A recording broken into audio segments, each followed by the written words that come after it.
Welcome back to Katawa Shoujo. What I want you to put down in the comments below is, who is your favourite character so far in the game? Not like characters we haven't seen before yet in the game, but your favourite character so far in terms of what we've seen throughout the game so far. This is very tricky because we don't want to obviously startle her because she's very scared of us, or scared of everyone really, considering her kind of shyness of her own perception of people staring at her and people thinking that we're looking at her scars rather than her as a person.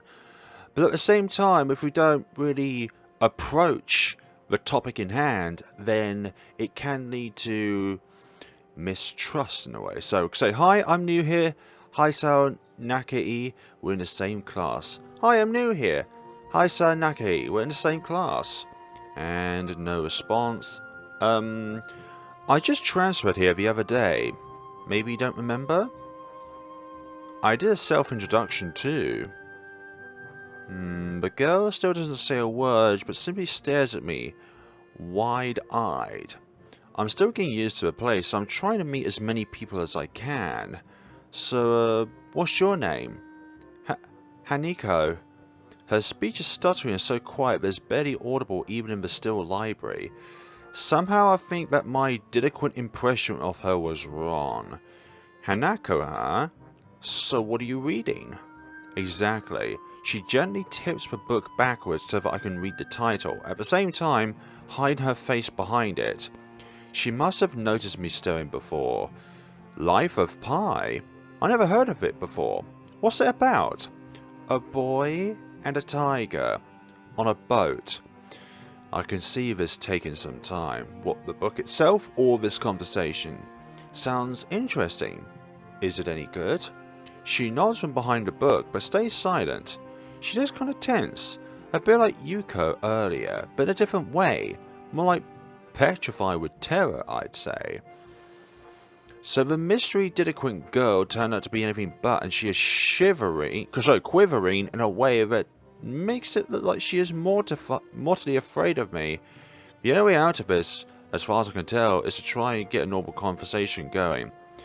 Is it a library book? I'm looking for new ones to read, but there's just so many. No, it's mine. Oh, so do you come here often? A huge blush spreads on Haniko's face, and her eyes widen far larger than I thought was possible eyes to do. Did she interrupt my lame attempt at small talk as a feeble attempt to pick her up? I mean, I didn't mean it like that. I've got to go do something. Oh dear. That was bad. Without warning, Haniko takes off and runs towards the counter. I think I know why she is so nervous, and it is a really horrifying thing to think about, and that is, if you've got, say, something on your face which you're really terrified to show off to people, then obviously you're going to build up this cycle of thinking that people are only going to see you for your scar rather than you as a person. But that goes on over and over and over so much time where it becomes the norm for you to be terrified of just other people in general. And thinking about it now, there are two characters in this game, but I'm getting vibes which a visual novel I played quite recently called Venus Improbable Dream were inspired by in a little way. Not copy and paste, obviously that's why I don't think it's possible at all, but inspired by or show similar signs of. So Hanako shows signs of Haruka, and no, Hanako is Kakuru, and Lily is, gosh, oh, I forgot, what was her name now? Haruka, there we go, that's the one. So they show similarities in that stage, but also I have a sneaking suspicion that Hanako and Lily are friends in a way. Her hair-like takeoff catches me so off guard I didn't manage to go after her until she has a good head start. By the time I reach a counter, she is nowhere to be seen. Lily and Yuko are happily chatting away. Now that I won't be able to catch Hanako myself, I approach the girls. Hey, did you notice a girl run past here? Maybe. What does she look like? Long, dark hair, kind of shy. She had, well, some scars on her face. We try not to be rude about it when we describe somebody, because that is like one of the most distinctive ways of being able to describe somebody of this kind of nature. You wouldn't be talking about Hanako, would you? Yeah, that's her. I saw her reading and tried to talk to her, but I think I scared her off or something. Oh dear. Yuka, would you excuse me? I better try and find her. Sure, I'll just hold on to these until you come back. What's going on? I'm sorry, but I have to explain it to you some other time. Right, I'll see you later then. God damn it! Lily hastily grabs her cane, hurries out of the library, leaving me alone with Yuko. I don't think I'll ever get the hang of this place. Did I do something wrong? What did you do? Nothing, I just talked to her. Tried to get to know her, didn't even manage to get started. Yuka sighs and looks awfully bothered, even more so than she did before. I guess you weren't wrong so much as tactless. Tactless? That girl is a bit of a special case. It's like she never really talks to anyone. Isn't that a bit strange? I wonder. It's just how she is, I think. Yuko doesn't sound all that convincing. Then again, maybe this is just the norm around here. Everyone has their own problems, or else they wouldn't be here. I think people without psychological, mental, or physical disabilities have their own problems in a way. But they're more, not learning-based, but more psychological-based from an experience or just a day-to-day life sort of thing. But how should I deal with these people? Forcing myself to act overly casual only makes me feel phony, like I was supposed to be ignoring the elephant in the room. Yuka fidgets, looking like she wants to say something to that, but resists it. I think it's an elephant only if you feel that way. I guess she doesn't have a good sense of self-restraint. It makes me smile and she blushes heavily. But what? Did that sound stupid? No, it sounded really wise. I guess you're right. It's more about me than anyone else. Neither of us have anything to add, so Yuka fills the silence by shuffling some papers around. People would have papers on their desks really like doing that. I think in some ways, with Hanako... Okay, so my suspicions about Lily and Hanako being friends is kind of true, considering that Lily would go after her, so therefore Hanako would know Lily in a way. And I think one of the only reasons why Lily and Hanako would be friends is because Lily can't see Hanako, so therefore Hanako wouldn't have that kind of self-restraint from talking to somebody if they can't see what's on their face in a way. Did you find any books? I should be closing soon. I mean, this library should be closing, but I have to do it. Hope it's not too inconvenient for you. Oh yeah, I want some books, but I left them over there because Hanako. I'll just go get them. I fetched my stack of books from beside the beanbags where Hanako and I were sitting and returned to the counter. Why, you read a lot, don't you? It was the only thing I could have done in hospital. I surprised myself with that too. Honestly, at least when I really think about it. I had a lot of free time earlier this year, so I just kind of started reading books to fill that time. I couldn't do much else. I see. But she doesn't say anything else, and just checks out my books for me. I guess this is what they call tact. Holding the library books with one arm, I troll my pocket for the key to the door. And... I forgot, you can't press enter to advance to the game. A sudden sound from behind startles me, making me nearly drop the books I'm carrying or the key, but I almost managed to get into the lock. Is it that kid again with the Harry Potter scarf? Who is it? Oh hi, I turn around to see who is talking to me. It's Kenji! He seems to be in a friendlier mood, although the light glinting off his glass in the dark gives him a sinister look. It's just me. But this makes him pause and lick his lips nervously. Who is me? I don't know anyone called me. Are you some new guy again? His voice is suddenly strained and quick. Yes, but we've met before. Yesterday. I don't think so. I remember someone who I only met yesterday. When was that? What day is it today? I try to ignore him. Is he joking or what? Prove it we've met before. You live across the hall. You're Kenji. Kenji jumps back, his eyes filled with an uncomprehending fear. Gosh, this guy... How'd you know my name? Damn, this can only mean one or two things. Either we have met, or you're telling the truth, and I just can't remember it. Or you a spy. He pauses. A psychic spy. No! His eyes dart around me. You watch too much fiction, my man, or play too much fiction. Or don't know the differing between fiction and reality. His eyes dart around me, trying to peek into my room, although it's hard to believe he can't see anything through those thick glasses. His mood swung from friendly to manic in less than a minute. It seemed less than that, actually. I'm not psychic. How do I know that? I'm not a mind reader. Genji points a finger in my face damningly. Unlike you. Stop that, man. We met yesterday. What's wrong with you? I live in this room. Lies. You think you can pass as Hisao because I'm legally blind, you are sorely mistaken. You don't even look like him. I mean, the resemblance is real slim, maybe at a distance, but who do you think you're kidding? I want to grab him by the shoulders and shake him. Exasperated, I rub my eyes and let out a heavy sigh. Stay there. Kenji comes closer, one careful step at a time. I stay still, lest he assault me physically, although I doubt he could do much damage even if he did. Oh wait, I see it now. Damn, it's really you. Yes, stop it, you.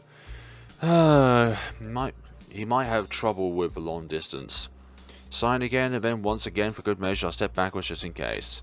What's up, man? You don't look too good, I think. Something wrong? Yeah, we just got verbally assaulted by you. I don't know, just had something stupid happen to me. A few stupid things. Actually, if you discount this one.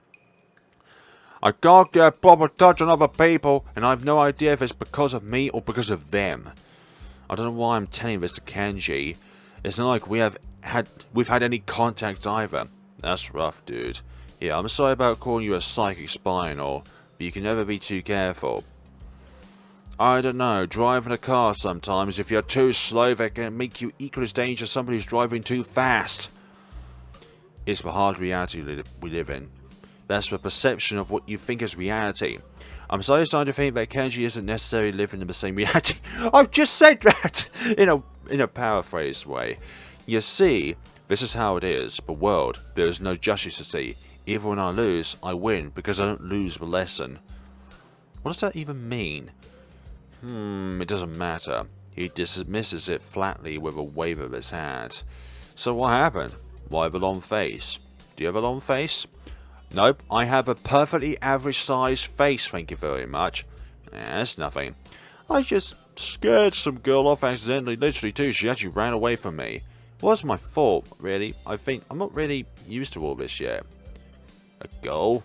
A cute one? Cute, that's a hard question. She has a nice body and really beautiful hair, but the face... I guess it could go either way. I feel like he would really disown us if we don't say that she's cute. Like, if you tell a girl that she isn't cute, then that is really breaking their heart. Yeah, cute, I guess. I knew it! There are a lot of cute girls here. A strange, disproportionate amount. I believe this is one of the dark secrets of this school. I tried to warn you, man. You didn't even say anything to us. I don't remember any such... Exactly! Dark secrets? Yeah, dark secrets. It's extremely dark, like a black hole. Have you noticed the number of girls in this school is slightly but significantly higher than the number of boys? It's like 60 to 40. That's still pretty even, I'm not gonna lie. 70 to 30? Okay, yes, I can see that, because that means there's more than twice the number of girls. But 60-40, that's not a huge difference. Why is it like this? I mean, to the untrained eye, it doesn't appear to be that bad, but that is a full 20%. One would think that maybe it's just because that the life itself of these people have just led them to this point where, more girls are needs to be in a school like this rather than boys. But then again, anything could happen in life, so it just comes to show that the number of girls here obviously need to be here because of their conditions. No, this is not a harem. You obviously alone makes it not a harem, Kenji. One would think that a school with such a huge pool of women would be a man's dream, but no. What I'm about to tell you could blow your mind. Are you? And I think there were like 3 or 4 other boys in the classroom. No, I don't know where this is going, but I think I won't be missing much by cutting out now. No, I'm not ready. I only get as far as turning the doorknob before Kenji starts talking again, showing that he really doesn't care if my mind is blown or not. I believe that this school is a battleground, the site of a feminist infiltration. Okay, that's real. Like, that's a huge stab in the dark, my man. This disparity in the number of men to women is a clear sign of how far they have come. In case this Cold War turns hot, they host superiority in numbers. Just another skirmish in the eternal war against the forces of they're everywhere. In Japan, women outnumber men. It's not a split 6-40, but it's only a matter of time, man. Here in America, women are... Look, if you just think about it, there are more women in the world than there are men. A point in case being, women have a longer average life expectancy than men. Like, that's not me just pulling something out of a bag. It's a fact. There are more women in the world than men, and one possibility is women live longer than men do by average. Been building up their numbers in the past. The build-up of the military have always been the clearest sign of imminent war. Japan is just the first step. Our economy is badass and the country itself is small and isolated. Yeah, a huge part of the Pacific in terms of political values. The perfect target. They are so cunning, as expected of women. Soon, the day will come when... Kenji's voice trails off ominously. This is why you can't trust them. They will string you along and then kill you, just as they... You're still here! You're talking to me! They haven't killed you at all! Oh, hell no. I can't stop myself from blurting it out. Hey, what the hell does that mean? You said it, not me. It's the best I can think of. So... You're not supposed to say something like that? Damn, so rude. Where was I? Oh yes, vast feminist conspiracy. Stop it, stop! I lost you way back there somewhere. Somewhere around feminist infiltration. Too hard to follow? It's cool. I have some graphs and stuff in my room. And puppets. You like puppets? Not in this context! No puppets. You don't like puppets? Okay, graphs still cool though, right? He speaks energetically, responding almost before I'm done talking, moving his hands in an animated way as he continues to rant on. It's too strange. I've been pegged as relatively normal, but it's clear that I was wrong. Something on your mind, dude? Just think about what it's like to be in the last sane man in the same world. Kenji frowns, looking deeply upset. You mean that's you? That can't be. Just because I'm the last sane man in the same world. That is my dream. You can't just steal a man's dream. What the hell? There can't be 2 last sane men. It would invalidate the whole last part, and that part is kind of important. There can only be one, like in that foreign movie where there could only be one, and in the end there's only one dude left because that was the point. I have never seen anyone talk so heatedly and so defensively about absolutely nothing before. Anyway, if you wait here, I can get my graphs. I also have a list of the other dark and complex conspiracies that this school holds, as tangled as... Quick! Finish my analogy for me, be a pal.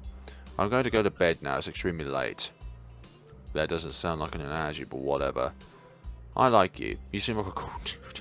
I thought you said that yesterday. Most people don't understand what I'm talking about when I try to explain the vast feminist conspiracy to them. Denial is a terrible thing.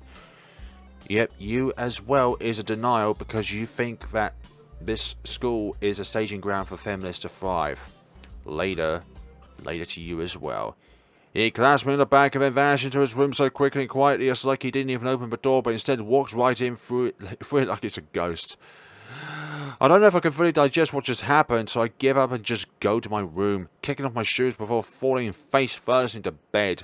It takes me some time to relax and get up so I can get started on homework. It's because the sheets are cool and comforting against my cheeks, and it feels good just lying there with my eyes open. This school is like some kind of bizarre and surreal island. It's isolated on top of a mountain, and each person is stranger than the last. I just can't seem to fit in. What irony. One would think that fit in a place that's made for people who are unfit. They're not unfit for anywhere else. They are fit for everywhere else. Would be easy. Maybe I'm trying too hard. Although I say that, it doesn't help take the edge off, and the words are left echoing off my empty walls. I guess it's not as bad as I expected, though. This place really is more a school and less a hospital, pretending it's a school but I thought it would be. If nothing else, the scenery is beautiful.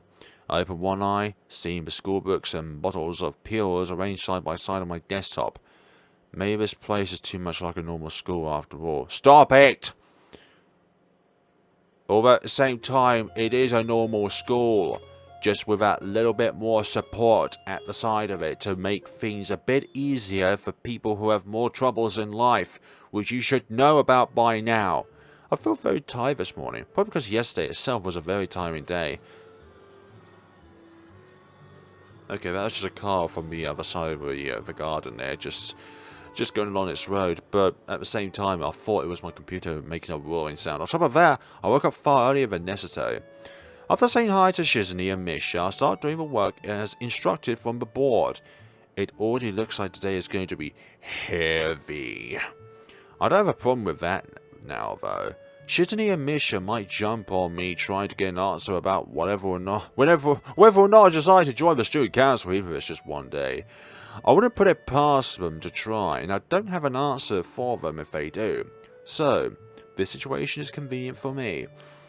About 10 minutes into class, Hanako walks in and takes a seat, but no one looks at her. The teacher doesn't even comment on her lateness.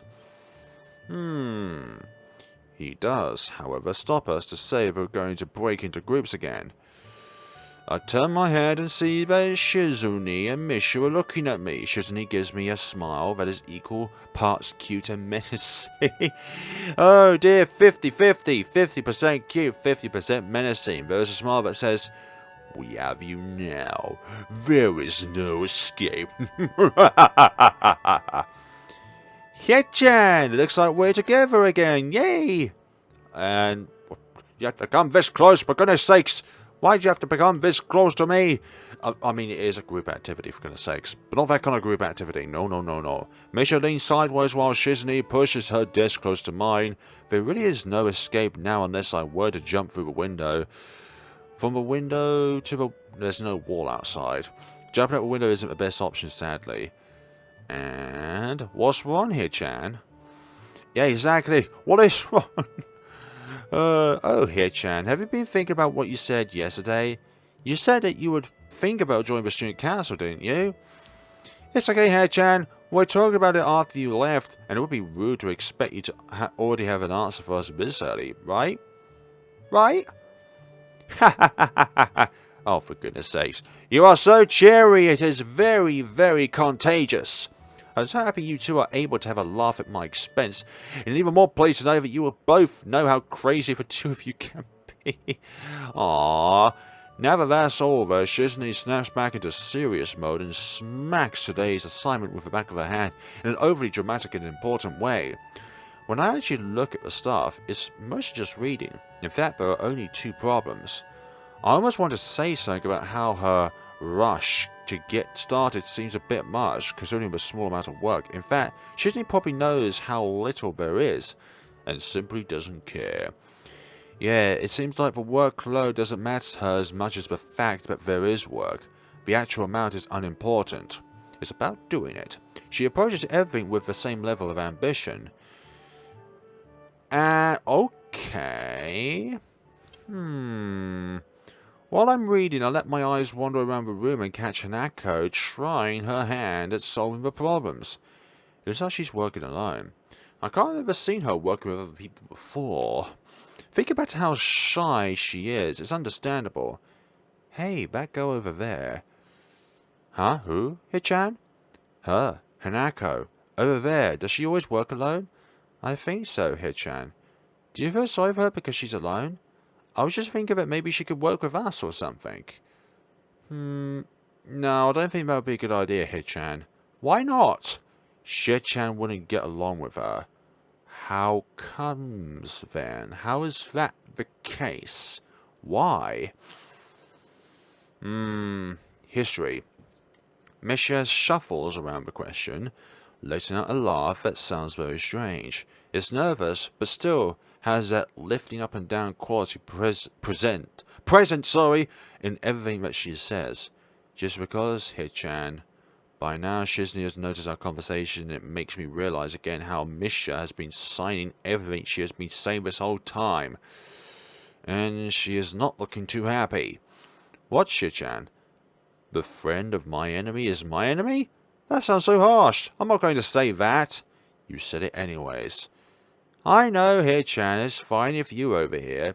I wonder if this is Misha's way of keeping things fair, since without her I wouldn't be able to understand the things Shizney is saying, and vice versa.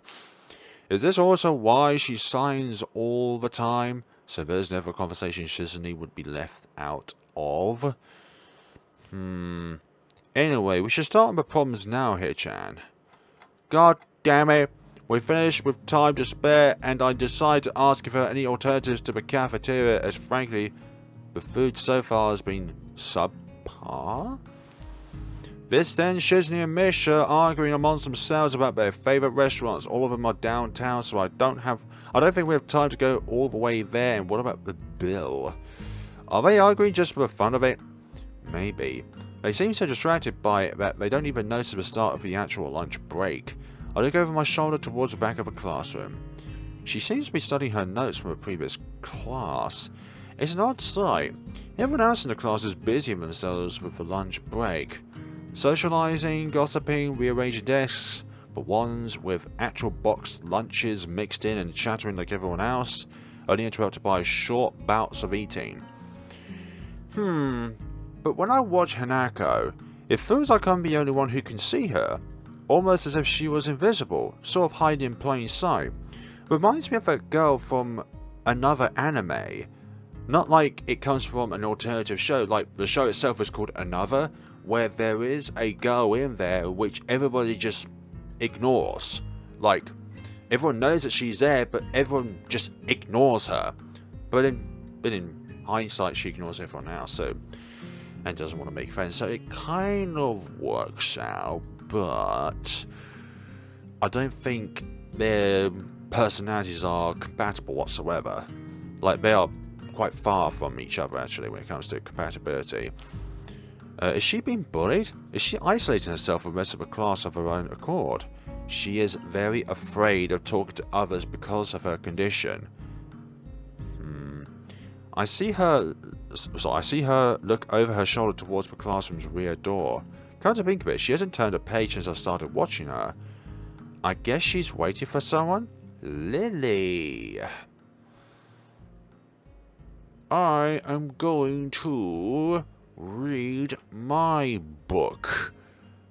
Let's see. I wonder how many save slots you can make. Read my book. I do what I always do when I don't know what to do. Like now. I've already started on one of the books I borrowed yesterday and took it with me to school to fill the empty moments between classes. I find the page, I crease a corner off to mark the spot I left yesterday night and pick it up from there. Misha and Shizney are still arguing heatedly, probably about restaurants still. If I join them, I just get caught up in that, or worse, get grilled about joining the student council. Misha isn't speaking aloud since there's nobody who'd need to hear what they are talking about. But why does she tend to sign things even when Shizney doesn't need to understand what's being said? Or even more strangely, when Shizney is not around at all? What an odd conflict of habits. I find it hard to focus on the book, and besides, the lunch break beckons me to leave the dullness of the class. I do so, heading down for the cafeteria. Misha and Shizney having come to a conclusion of one kind or another, following my wake, though still talking about in their animated fashion. The anime, just around the corner of the hallway, something hits me in the chest with the force of a runaway train. And it even has a similar sound effect of a runaway train. Who is rushing towards us? And ouch. And opening my eyes, I see a pair of saucer-like green eyes looking up at me. Hey! Ah, okay. They belong to the perpetrator, a short girl who bumped into me and has now fallen down onto the hallway floor. Now, we don't even need to ask her about why she's at this school, because we can see that something happened to her lower legs and feet. She wears a PE uniform and a very worried frown. The former strikes me as a rather strange thing to have on during a lunch break. More striking than that, though, is that she doesn't have legs. She has upper legs, but not lower legs. Or she does, but they are not flesh and bone. Her pale and very much flesh and bone thighs end in shins, and feet made of some black metallic or plastic-like material. They look disturbingly artificial and unnatural. It also makes me forget that my chest is hurting. The girl winces a little, rubs her nose and jumps off. Hello. Oh man, hey, you alright? I'm sorry about that, really.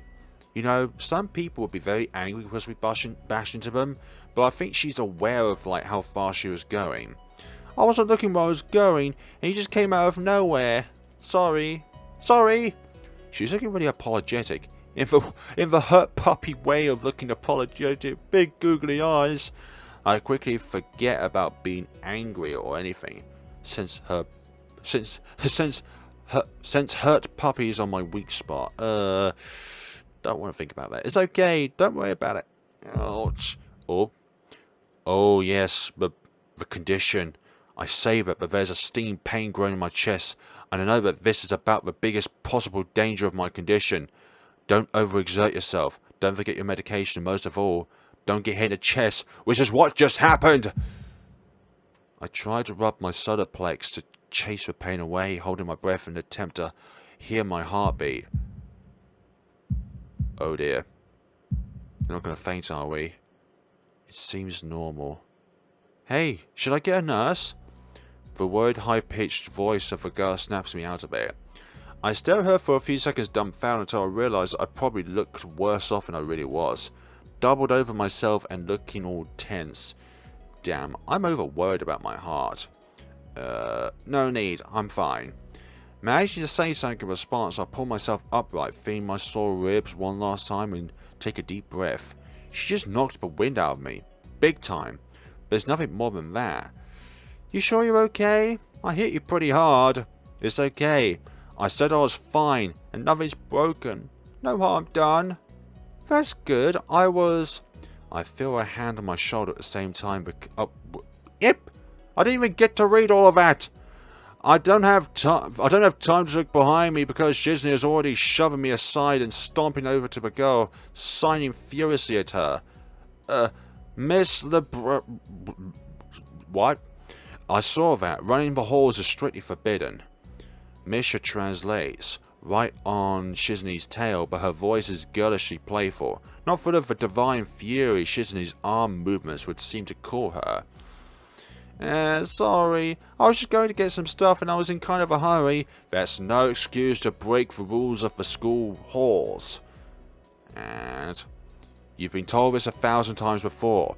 Your reckless behaviour endangers other students, and even worse, is explicitly against the school's regulations.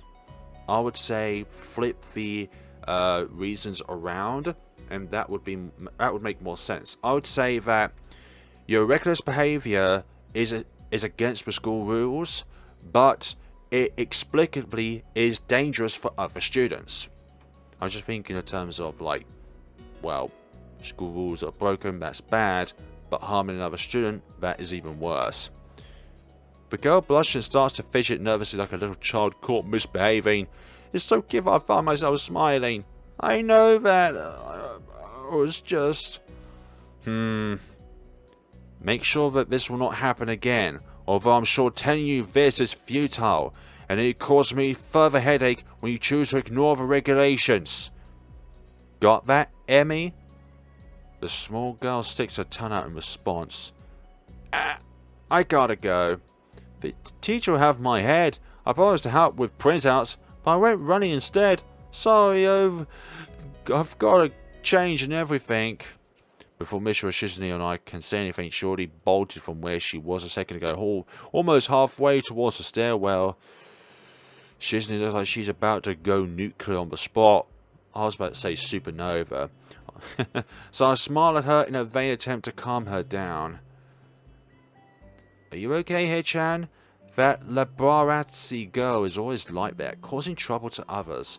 You know, I'm pretty certain Shizney wouldn't call me Hechan. Never mind, never mind. Yeah, anyway, I'm okay. Just got the wind knocked out of me. That's great here. No, it's not great. If you knew my condition, it would be great. Yeah, exactly. I wouldn't call it great, but I'll let it slide this one time. We have to run now. No, don't run. This is an important school council meeting regarding the festival, and we've finally decided where to eat. And whereabouts is that? Too bad you can't join, but this lunch meeting is only for the council members. We could take you there some other time. Oh, but that'd be like a date, wouldn't it? No, because there's 3 of us there. The girls leave for downstairs. I didn't manage to get far from the 3rd floor hallway before this commotion struck. Literally, yeah, commotion struck. It was a physical struck, as it were. This game is lovely. The lunch in the afternoon class passed uneventfully. I read most of the book I started yesterday and eat some of the mostly inedible offerings of the cafeteria.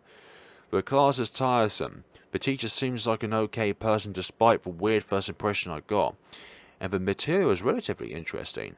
However, the way he talks is really bizarre. It's as if he expects that everyone is a natural genius. Yeah, that's kind of a teacher that I really don't like. It's because they are a teacher themselves. They have studied the subject itself for so many years that they think that everybody is on the same level of that teacher, when that is not the case. Being a teacher means you should have the understanding and expectation of somebody who just started out seeing that subject, not like a natural genius, as it were, of that subject. Oh dear. When the final bell sounds, I realise that there is still a lot of time left in the day, and I'm left wondering what to do. It's odd. At the hospital I had 24 hours a day of free time, but here filling the considerably shorter hours feels difficult. Everyone else leaves, and I'm left alone with the teacher. Muto is examining the assignment sheets we were working on earlier, marking them with a red ball pen. Usually they should only be marked in either a blue or a black pen. But then again, there could be people with colour seeing difficulties.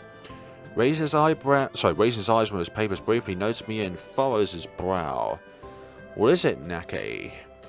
I jump at him addressing me, but I guess it's natural to spark some conversation since there's nobody else around.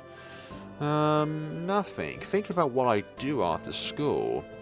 The teacher slowly puts the cap on the pen he is holding and arranges his papers into a stack, clacking it against the desk twice. He seems very methodical, there we go, and for a brief moment I'm reminded of Shizune, but the teacher is more unhurried and relaxed, much more routine. You have no plans? No, I'm considering joining a club, but don't know what kind of club would interest me. Go observe a meeting of someone else's club. Might pique your interest. I guess. But I don't know how to continue from there. Muto looks at me in a way that makes me quickly want to take the words back to avoid a conversation, but I can't, so I have to forge ahead. I just don't know how to deal with people. I mean, the other students. I'm talking to people and everything, so it's not like I'd be isolated or anything. I just don't know what to think about with disabilities. It's like, it feels that I'm being impolite if I pay attention to them, and it's weird to ignore them. Damned if I do, damned if I don't. The teacher stretched his cheek absent-mindedly, looking very unresponsive. That is what we call different people with different traits. One thing works for another person, one thing works for another person. These things are only an issue if you make for one. There's also a thing. You can talk normally with someone even if they are blind or something. Yep. Try to look behind the superficial. There's not a single student here who isn't just a normal kid behind whatever they might seem at first glance. He says the same thing as Yuko did. I know they're right, but it's hard. How can you not consider, for example, Shizune's deafness, when the only way to communicate with her is to talk through Misha? Or Hanako? It's not like you could ignore her face, but that should not be her defining feature. But, oh, I'm interrupted by the door of the classroom suddenly slamming open. Teacher! Misha crashed in and had straight an enthusiastic greeting, her voice loud and lively enough to wake the dead from their graves. She starts towards the teacher's desk with her bouncing steps, hands energetically swinging with the rhythm. Muto, visibly dismayed at the interruption and Mr. in general, slumps in his chair. Mikado. Misha stops in her tracks and looks around cluelessly. She sees sensing from his tone that something is wrong but has no idea. I think the word is called oblivious. Yes? We have talked about volume control before. Yes? Very contradictory, but she doesn't lower her voice at all, and the teacher just rubs his eyes. So, what is it? We need help. We run out of supplies for the festival stands. This is a distress. She waves a pink slip of paper she's holding around. That's no good. So, go get more supplies from the art room. What's the problem with that? Plywood. Plywood is always the problem. Last time I wanted more, there was only a little. But that time we just took it all and went with that. Now there's like none left there. So do you know where there is some? I don't understand. How would I know? Shit-chan. I mean, the president thought that a teacher would know if there is plywood. Was she wrong? Muto looks like he's in great pain, frowning with his entire essence, and Misha doesn't get it at all. Looking at the two of them communicate is terrible, like looking at a man being tortured by drilling his skull open while blasting pop music at full volume at the same time. I'm afraid I have no idea if there is any plywood in the school, let alone where it would be if there was any. Oh, what should I do? Perhaps try to find Mr. Nomaya. I'm quite sure he would know where to find everything you need. You have to pry them from his cold, dead hands, but that's a different matter.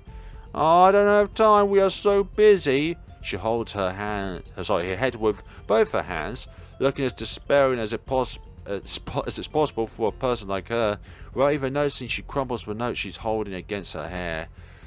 I shouldn't even be fetching these things, but there's so much to do and we are falling behind the schedule. Muto looks at her gravely and then suddenly smiles. Smiling doesn't really fit his face. I think it'd be better if he doesn't. I wonder if you could get some temporary help. He switches to start staring at me focusedly, with a hard expression, as if trying to say, "Go make some friends." Yeah, I guess I can give you a hand. You can? Thanks, Icha. You're really nice. She pauses, does a double take, and then points at me with her finger saying, "Ah," and looking very puzzled. Come to think of it, what's Icha doing here? Class is over. You should be having fun. We just had a little chat. Oh no, it's not detention, is it? Are you in trouble, Head-chan? No. No, I'm not. Is Head-chan in trouble? No, I'm not. No, he's not. Muta sighs deeply and I feel that I have to help Misha to get her off the teacher's back. So what do you need? Here's a list. I can try to find the plywood from somewhere if there is none in the art room. She offers me the note she's holding. I take it, hesitating a bit. I said I'd help you, but this has no implications on whether I'm joining the council or not. Aww. Still, thanks, Chan. Try to be quick. We are in a stall buying streak now. We must hurry, hurry, hurry. She bounds out of the classroom. Venica, why did we do this yesterday? Leaving me and the teacher looking at each other with something that feels like a silent agreement. Well, there you have it. Nakai, you have something to do now. Please don't sound so smug. Looking at the list with a number of items ranging from paint to plywood, all written with a small, neat handwriting that is undoubtedly Shizune's, I heave a sigh. I'll be going then. Waving the long list limply at the teacher, I exit the hallway. The classrooms closest to ours are designated belonging to classes 3-1 and 3-2 on the right side and 3-4 on the left side, each door looking exactly the same. Further down the corridor still were identical doors. Our rooms that I don't think were used for classes. I guess the art room is not a classroom as such. I carefully push open the furthest door and peek in. It's a classroom, but it seems rather badly kept or not in use. Am I in the right place? Well, it seems to look like an art class because I think those are the kind of desks that are needed for art classes. Not just a normal standard desk, but higher up ones. There's some easels in the corner, so at least it looks like the right place. The room is flush in sunlight from the big windows, shadows creeping all over the desks. Specks of dust are dancing in the stagnant air, making the beams of light almost visible. Jokingly, I call into the empty room. Anyone here? Something catches my eye and I stop mid-sentence. Hello there. Sitting on the desk is a short-haired girl, curiously wearing a boy's uniform with a fork between her toes, a morsel of food stuck firmly on the end. What is going on here, as one may ask? I don't know. One don't know. This odd way of dying seems to be caused by her apparent lack of... Okay, yeah, I just noticed that now. But her presence here is what takes me aback even more. And I miss her before. She's sitting in the corner very still, but I still somehow took her as part of a furnishing or statue at first glance. I'm not being too observant today as a whole. The girl seems to be frozen in place, staring at me with her huge eyes like a rabbit in headlights. She's staring at me, her mouth wide open, ready to accept the fork. I'm staring at her, my mouth wide open, suddenly remembering I didn't finish my sentence and I'm trying to think if I should. This weird stalemate keeps us both stunned into silence, punctuated only by the wall clock ticking rhythmically. Hello? The girl stuffs the forkful in her mouth and is now staring at me expectantly while chewing. That is a bit awkward. Hello. I was told to pick up some supplies from here. For some festival stalls, I think. Stalls. I don't think there would be someone here. There isn't. That's why I come here too. She picks up another forkful. Doesn't that mean you're here then? She raised her eyebrows as she was expecting my observation was false. You were pretty observant. I guess it does. But who are you?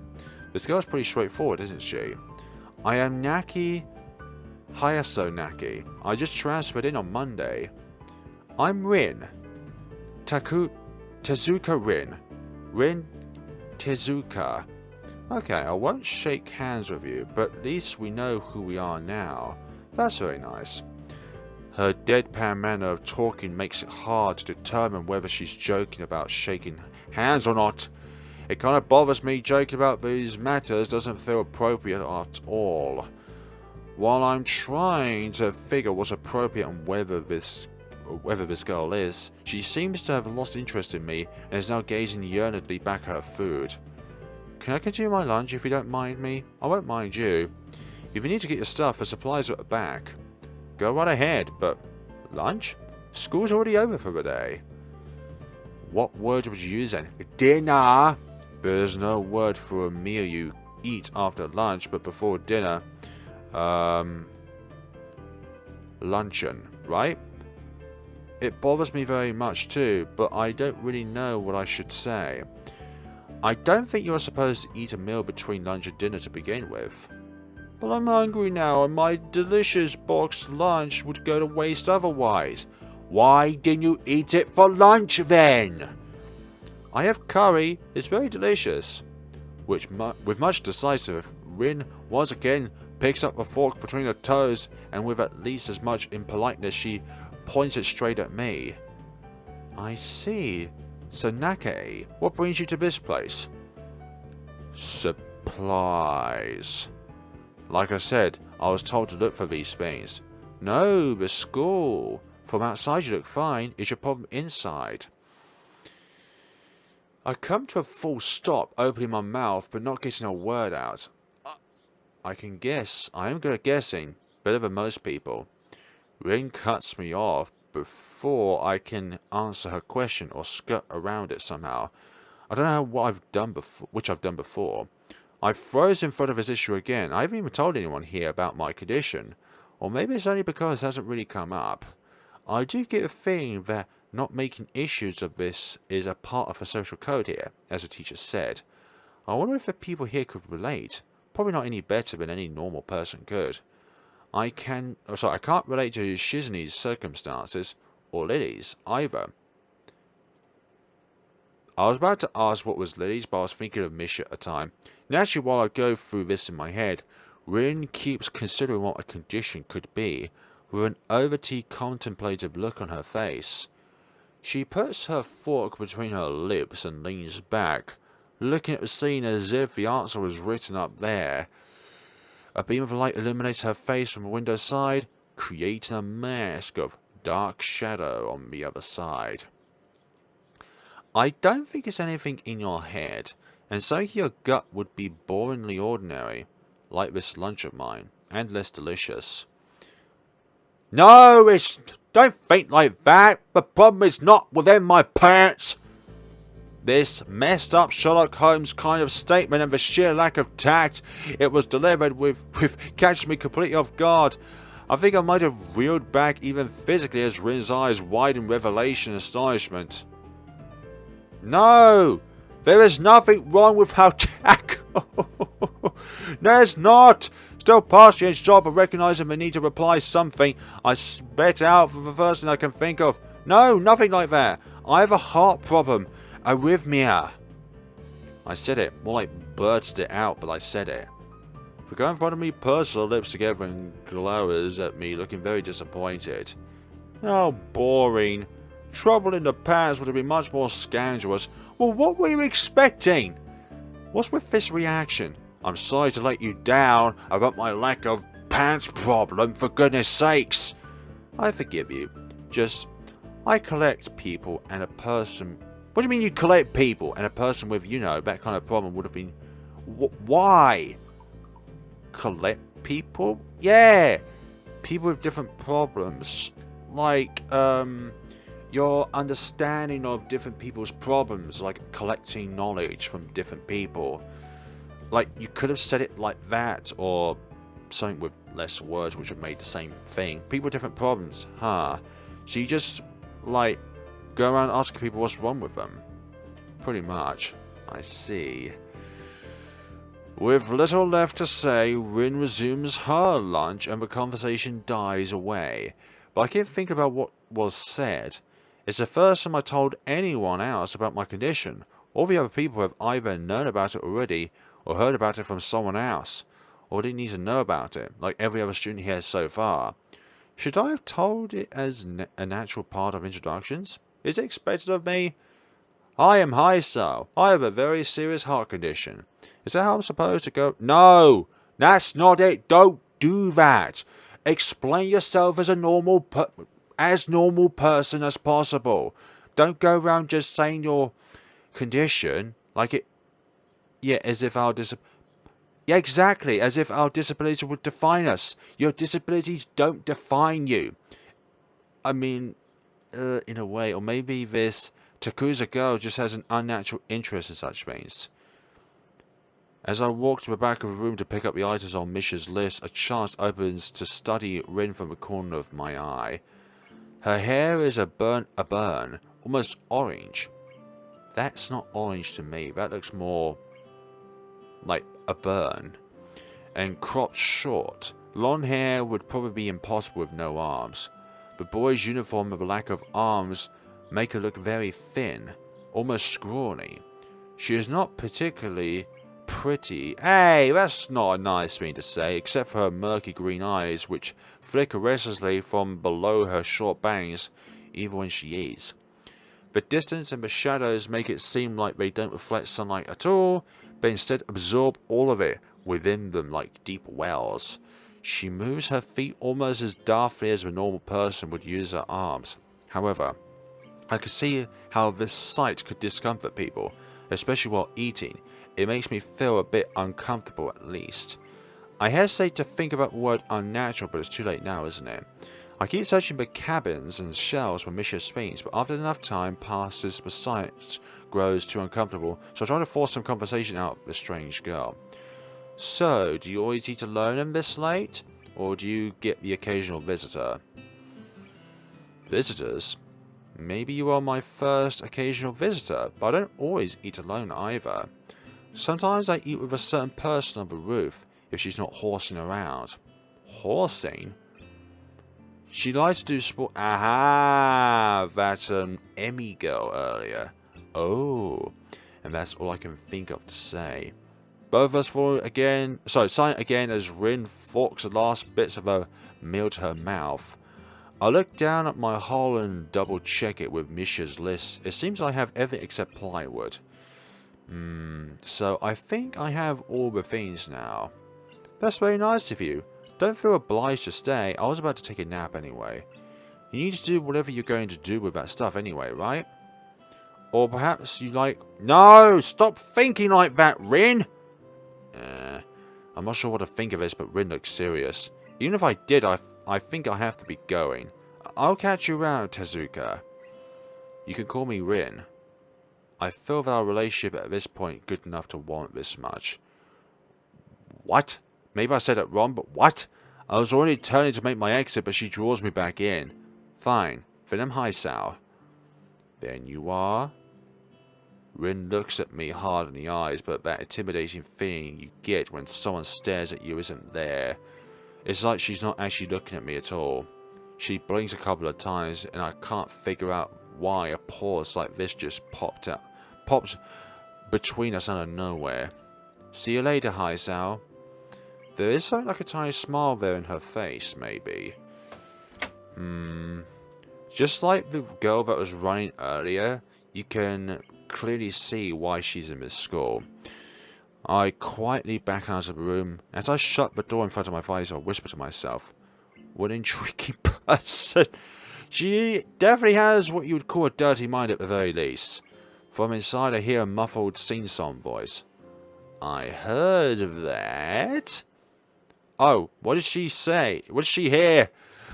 I jumped at the sudden appearance of Misha, who I am not heard, approaching despite the completely empty hallway. Somehow she had gotten to jumping distance of me without making a sound. Creepy, it briefly reminds me of Kenji's nutty theory about a global feminist conspiracy, but I push that for aside.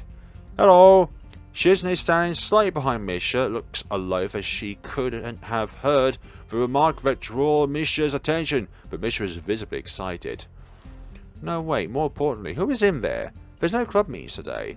She tries to curiously peek past me, even though the door prevents her from seeing anyway. What are you doing here?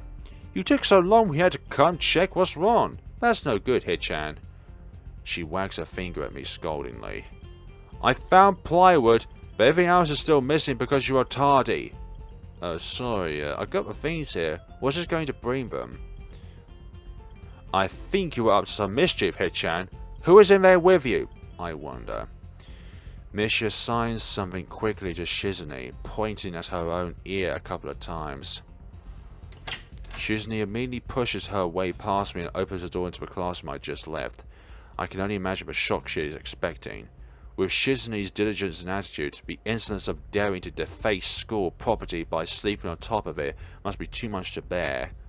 And indeed she stares at Rin, frozen in place apart from the sight but notable trembling in her shoulders. From suppressed rage, I'm sure. Instead of blowing up, Shizune just takes a few deep breaths, adjusts her glasses and slams the door shut, turning to sign furiously at Misha. Maybe she did blow up and I can't stand it. She sits a very loaded stare at me to... What was I... No, that is not what I did. How dare you would think that otherwise. She was talking just a moment ago. Oh, dearie me. Hope she's not getting any funny ideas about the reason of my tardiness. Hello? Rin's voice comes from the other side of the door and it takes a few eye blinks to realise she might have trouble opening it. I open the door to find Rin directly behind it, looking at us with a half-interested, half-sleepy face. Hello? Hey there.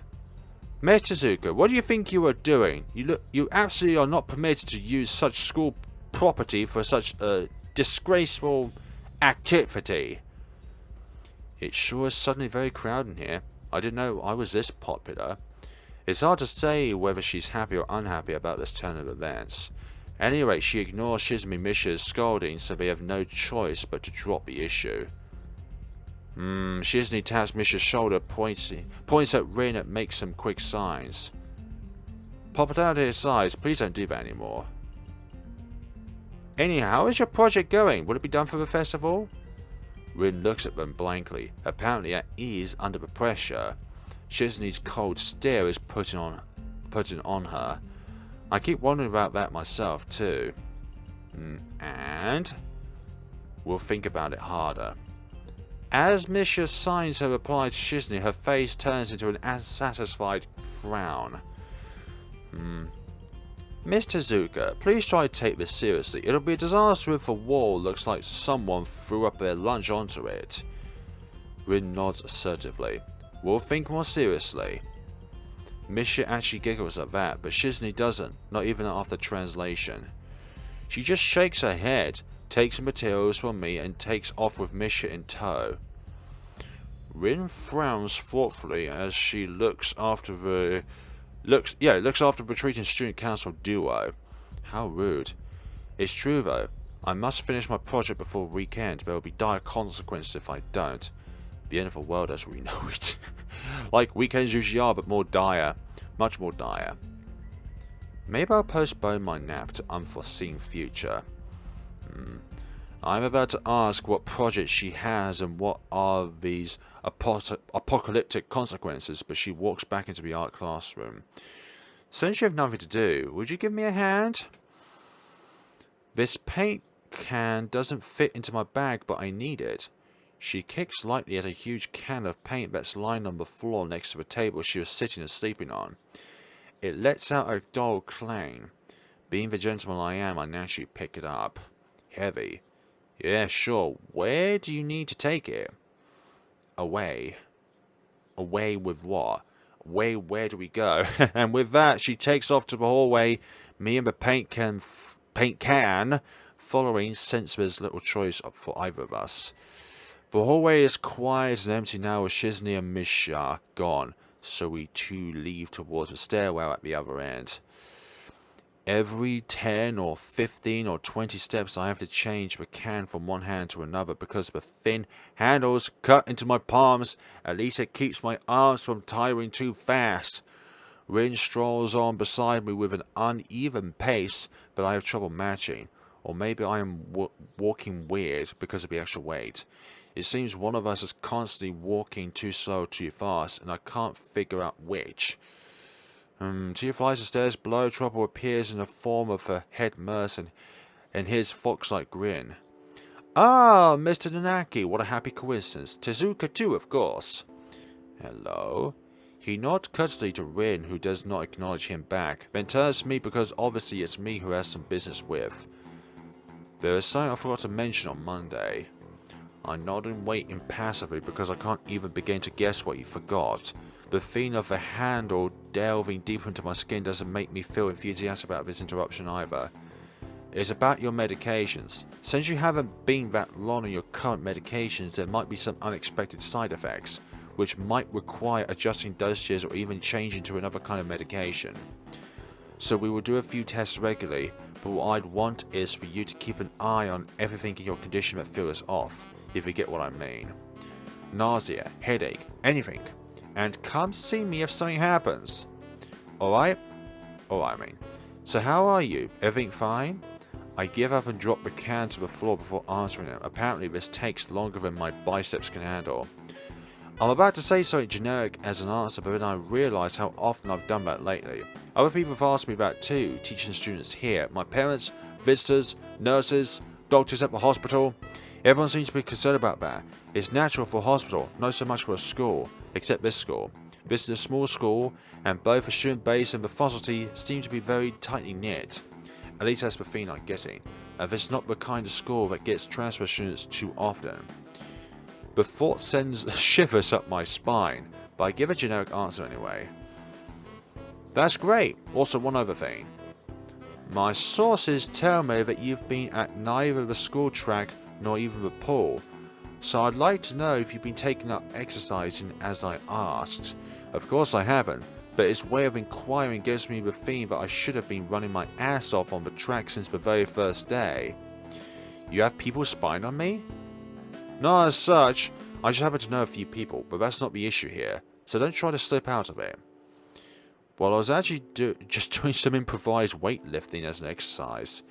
I pick up and lift the can up and down a few times like some sad imitation of a bodybuilder, even though it's weighing down on my arms painfully. The stupid grin disappears from his face for a second, then it comes back like it was never gone. Tezuka, would you give us a second? The nurse grabs me by the shoulder without waiting for Rin's permission, which he didn't need in the first place, and drags me aside. When I told you to exercise, I wasn't joking. I understand you're still on your first week and all, but please don't ignore the importance of this. The reason I'm coming down this hard on you is that habits are not easy to form.